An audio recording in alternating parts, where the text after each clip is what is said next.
I'm Diane Meyer. I'm the founder and former director of the Center to Advance Palliative Care. CAPC came to be through sheer luck and serendipity. I had been working to establish a hospital palliative care program at Mount Sinai in 1998 with help from a local donor, a local philanthropist. And at that time, hospital palliative care was the exception, not the rule. In fact, there were very few programs in the United States. And with philanthropic support, we were able to establish a very small but successful consultation service at our hospital. And out of the blue, we were approached by the Robert Wood Johnson Foundation and asked to establish what they called National Program Office, a national program office that would help scale hospital palliative care across the country. And the apocryphal tale here, which is true, is that I was working with my then chair, Christine Castle, and we were writing a proposal. How would we scale hospital palliative care across the country? It's kind of a unusual assignment and a big task. And so we wrote a proposal, and then we were agonizing about how much money to ask for to do this.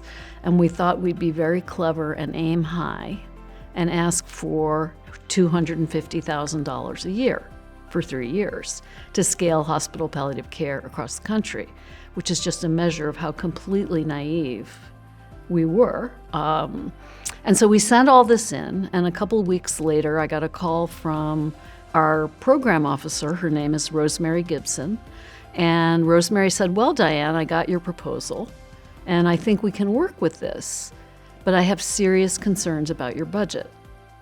And my heart sinks. I think we aim too high. She said, "It's off by a factor of 10. And I said to myself, what does she expect us to do for $25,000 a year? That was literally my reaction, and she meant the other way. That was a huge shock to my system. This was an era when $250,000 a year felt like a lot of money, and $2.5 million a year, I had no idea how to even think about spending that kind of money. So that was the beginning of my very exponential training in running a political campaign, in developing a business case, in learning about social marketing and understanding that each audience has different concerns and that messages need to speak to the concerns of all the audiences that need to know about this and act on it. So I got a very rapid lesson in how to make social change thanks to the Robert Wood Johnson Foundation. They connected me with brilliant consultants, one of whom is still working with us, Lynn Spraggins, on making a business case for palliative care, which actually is the engine that drove the spread.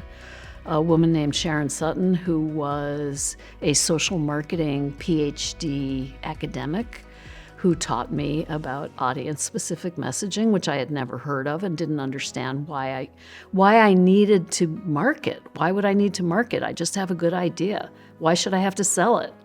It seemed unseemly to me. So I had a lot to learn about how marketing is basically effective communication and effective education. So I got training I never got during medical school or residency or fellowship or as an attending as a result of this incredibly generous and sustained support from the Robert Wood Johnson Foundation.